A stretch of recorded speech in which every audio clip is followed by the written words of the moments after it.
वसुदेवसुतं देवं कंसचानूरमर्दनं देवकी परमानन्दं कृष्णो वन्दे जगद्गुरुं श्रीकृष्णो वन्दे जगद्गुरुं. Pranams from Dr. R.J. Kalpana. Welcome to the study of the Bhagavad Gita. In this session, we are studying Chapter 6, the Yoga of Self-Control. AtmaSamyamaYoga. Sloka 7, Krishna says, "The Supreme Spirit is rooted in the knowledge of the self-controlled man, whose mind is perfectly serene in the midst of pairs of opposites, such as cold and heat, joy and sorrow, honor and ignominy." So that man who has mastered his body, his mind, his senses, who can remain calm and contained under any circumstances, that man can realize God, because the divine is beyond the world of dualities, beyond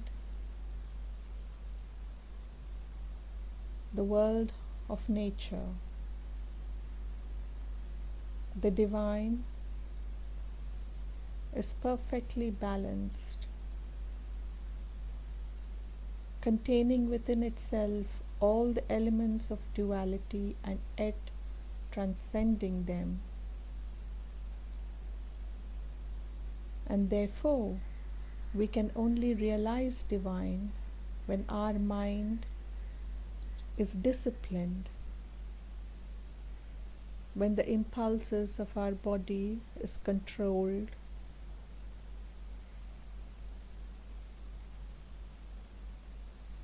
and our senses are perfectly balanced.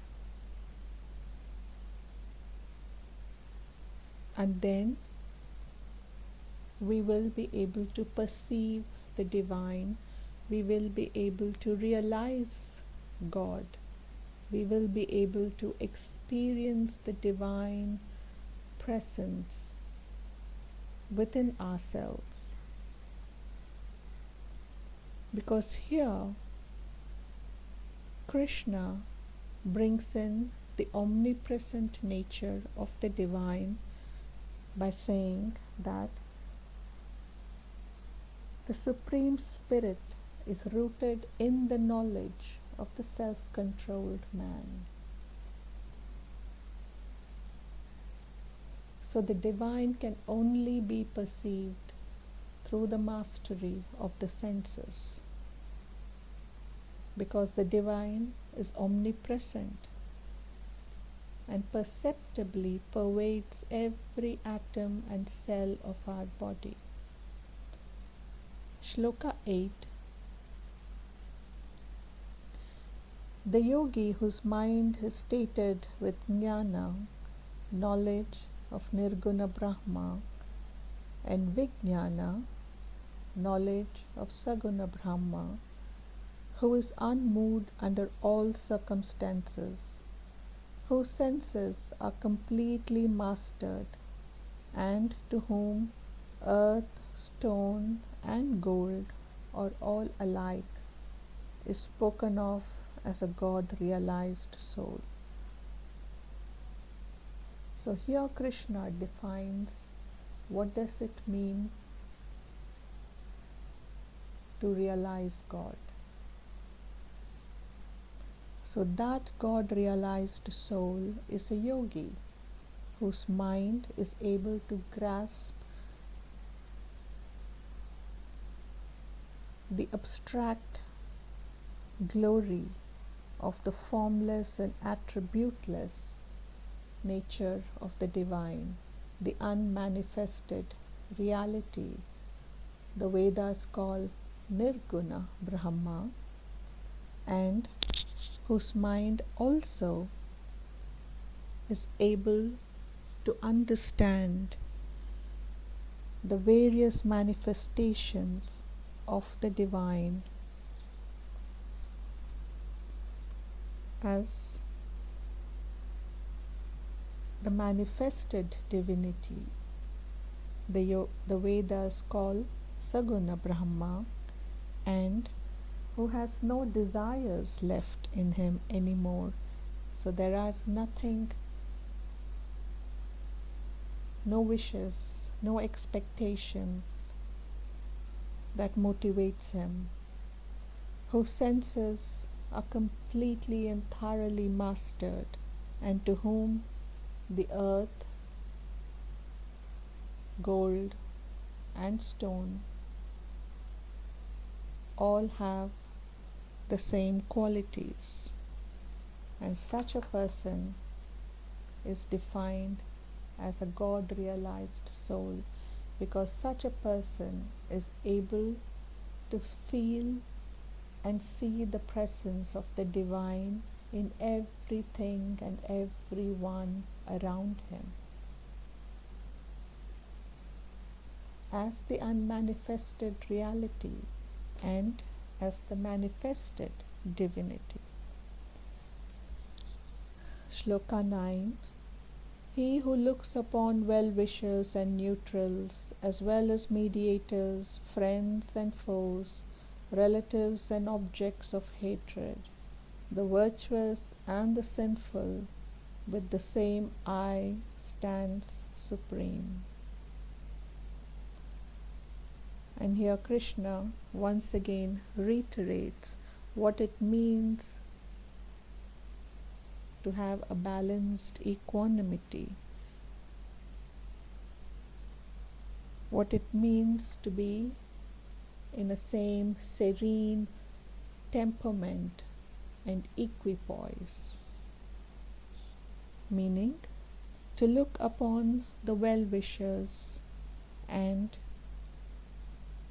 the neutrals, to look upon friends and foes, strangers and relatives,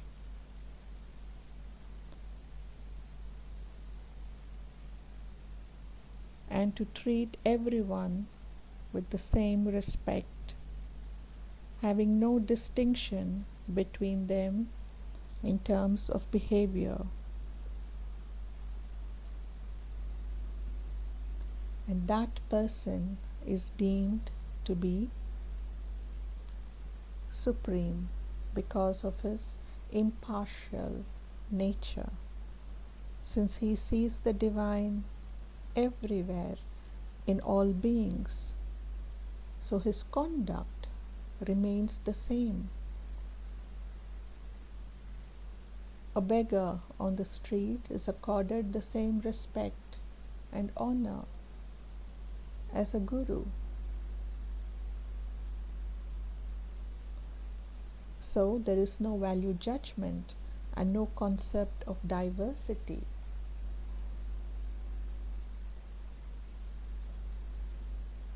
Shloka 10. Living in seclusion all by himself, the yogi who has controlled his mind and body and is free from desires and void of possessions should constantly engage his mind in meditation.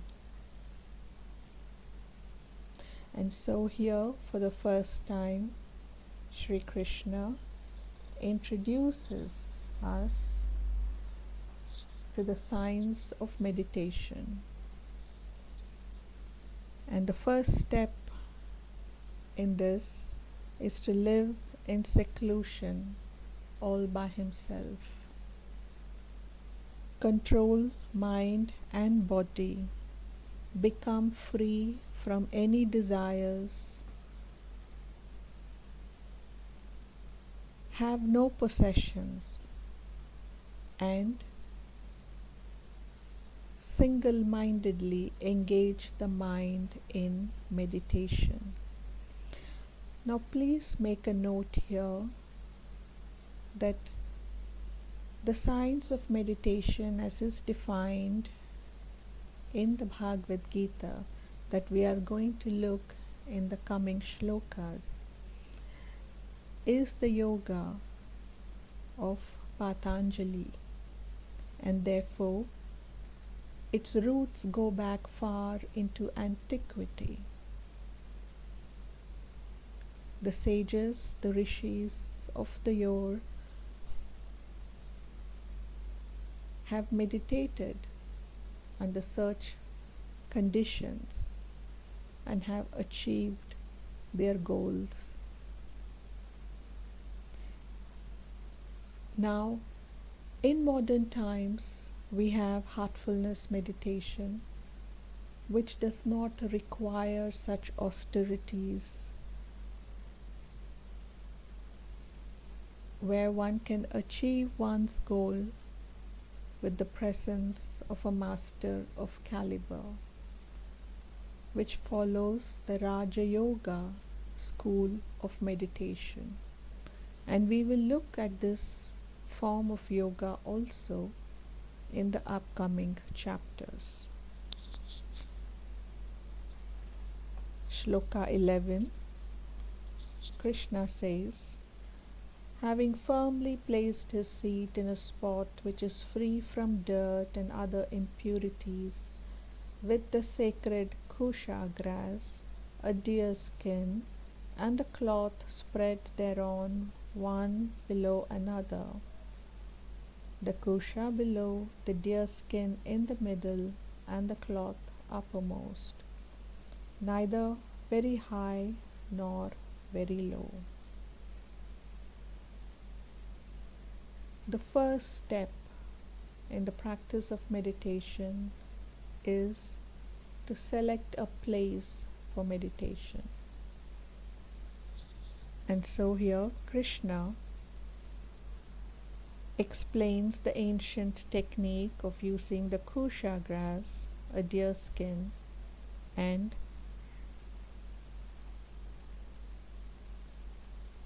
identifying a place for meditation which is neither too high above the ground nor too low close to the ground, and which is free from dirt and impurities. So there is no constant irritation of the physical body. The physical body has to be placed in a position for a certain period of time, asana, and therefore it requires utmost concentration. And therefore select a spot for your meditation which should have clean surroundings, which is not infested with insects, etc. Seek a place where there is no disturbance, a spot of seclusion for your practice. Shloka 12, and occupying that seat, concentrating the mind and controlling the functions of the mind and the senses, he should practice yoga for self-purification. So the second step in this practice of meditation is to purify oneself. Practice the yoga for self-purification. When we do not even drink tea in a used cup, why would the divine ascend into a heart that is full and cluttered with complexities and impurities,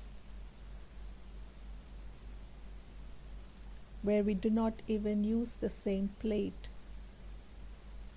that we had our breakfast in just a couple of hours before lunch, and we require a new cleanly washed plate for our lunch. Why then would the divine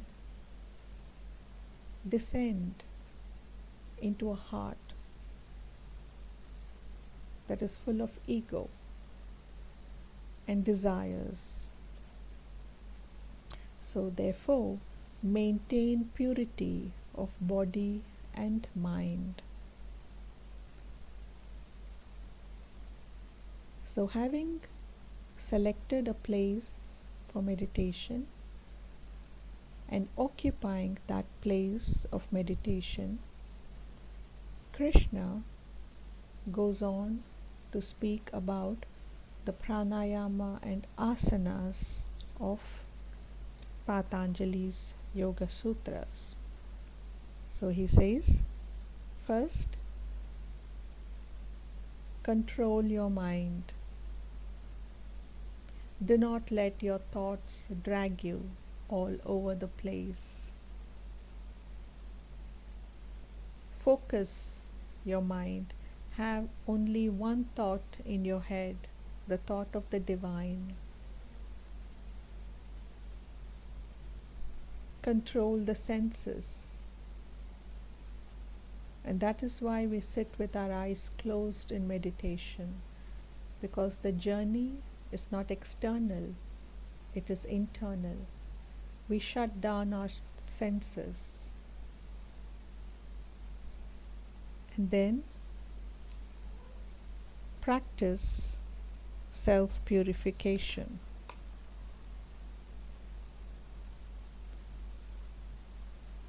Which is to practice undertaken for removal of all complexities and impurities.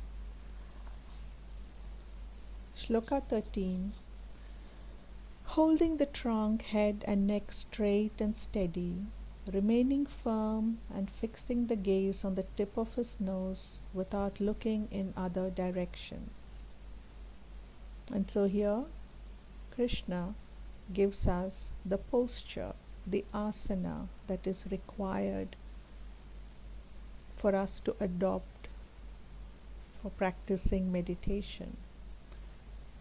The trunk, the head and the neck should remain straight and steady. Our spine must be straight, because the descent of the divine grace is from above, and it should go directly through, in a straight line, through all our chakras. So if you are hunched over, if you are lounging in a chair, what happens?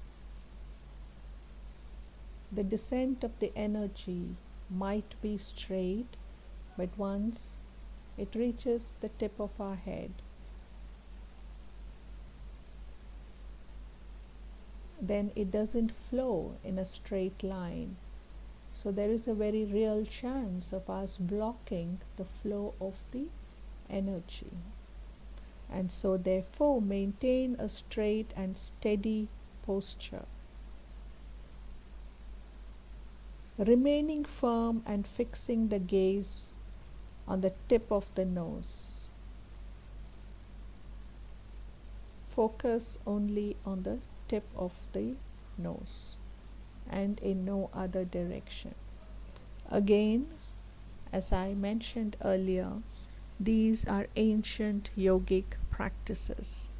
In heartfulness meditation, we practice meditation on the heart, where our attention is focused gently on the rhythmic pulsations of our heart. Shloka 14. Firm in the vow of complete chastity and fearlessness, keeping himself perfectly calm and with the mind held in restraint and fixed on me, the vigilant yogi should sit absorbed in me.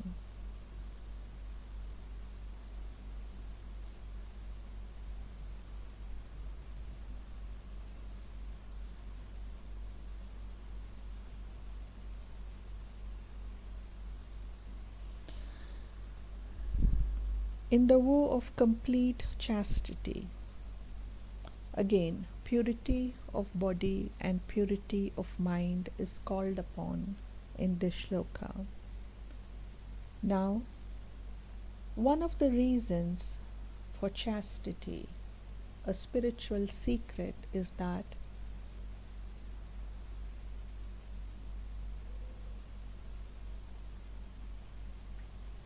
the vital fluid of the body generates an electric current which is so brilliant and powerful that its very radiance makes the breath and mind steady, and the thought begins automatically to flow in one unbroken current towards the object of meditation.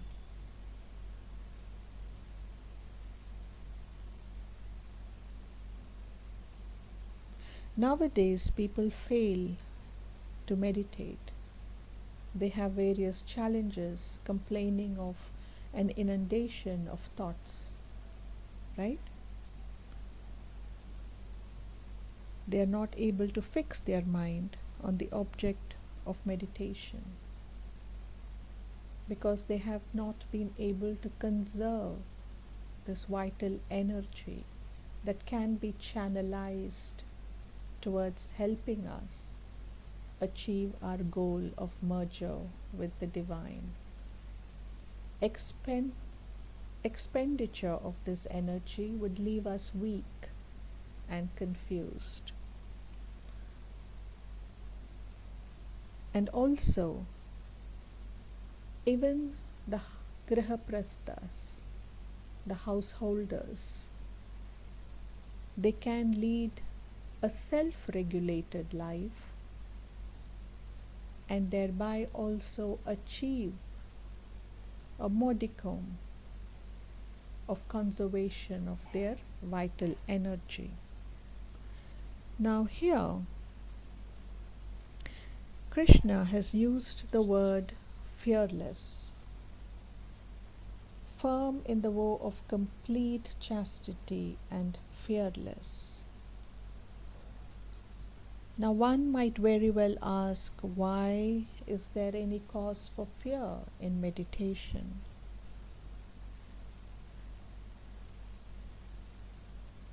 The fearlessness comes in facing the bhog of our samskaras. Because once we sit in meditation and we begin to practice the self-purification rituals, all the prarabdha sanchita karmas that we have, they all bubble out. They all come out. They have to come out because they have to leave the system. It's part of the purification rituals. And once they come out, we should have the courage to face them. We should have the courage to let them go. But what do? We hold on to our thoughts. We engage in constant dialogue with the thoughts, whatever they might be, memories of grief, of anger, of pain, of betrayal, of lust, of joy.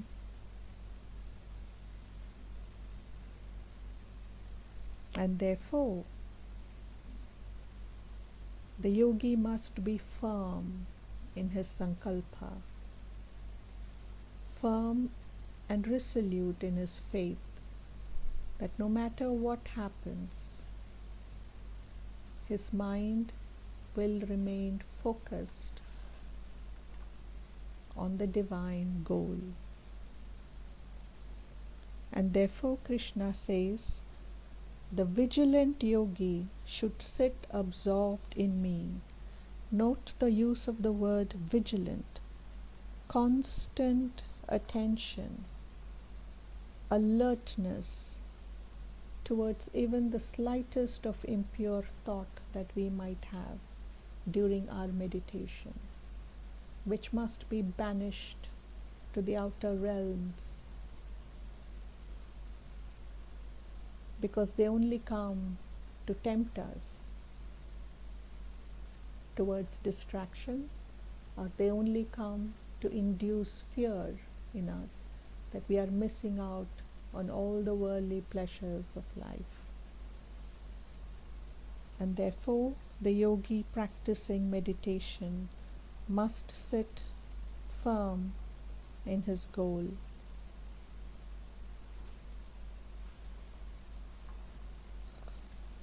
And sit in complete absorption of the divine. The divine can be in the form of the unmanifested reality or in the form of the manifested divinity. Shloka 15. Thus constantly applying his mind to me, the yogi of disciplined mind attains the everlasting peace, consisting of supreme bliss which abides in me. And so here Krishna addresses the fruits of Dhyana Yoga by stating that yogi who has a disciplined mind and is able to constantly apply that mind on single-pointed meditation on me, the divine principle, then that yogi will attain constant bliss, ananda, sat chit ananda. That bliss which is the prerogative of the divine will be conferred upon the yogi. Anandamaya kosha. Shloka 16. Arjuna, this yoga is neither for him who overeats nor for him who observes a complete fast. It is neither for him who is given to too much sleep, nor even for him who is ceaselessly awake.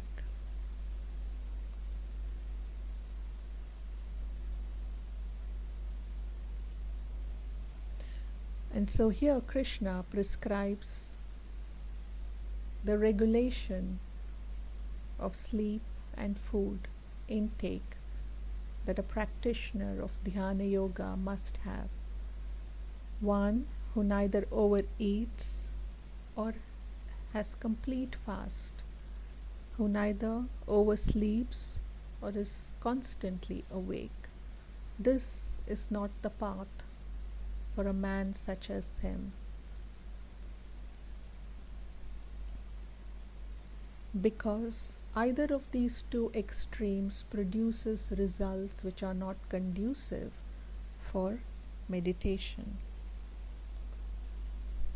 There is either too much accumulation of energy which leads to lethargy, or there is too much depletion of energy which also leads to exhaustion. Shloka 17. Yoga, which rids one of woe, is accomplished only by him who is regulated in diet and recreation, regulated in performing actions, and regulated in sleep and wakefulness. So Krishna here says that yoga, the practice of yoga, the path of yoga, is only for him who is able to regulate his behavior, regulate his diet, regulate his recreation, regulate both his sleep and his wakefulness. So Krishna in this sloka sounds the carrion call for moderation in all our activities.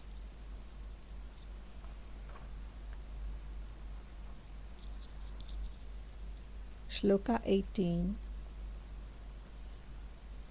When the mind, which is thoroughly disciplined, gets riveted on God alone, then the person who is free from earning for all enjoyments is said to be established in yoga. And so Krishna here says that if the mind is disciplined, then it has the chance of being attentive and focused on the divine alone, and that person who is free from any desires, that person is established in yoga.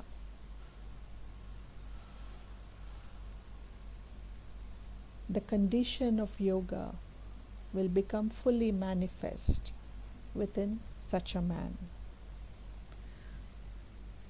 Om Yogesho Satchidanandam Vasudevam Vrajapriyam Dharma Samstapakam Viram Krishno Vande Jagat Gurum. Shri Krishno Vande Jagat Gurum. Om Shri Krishnarpanamastu.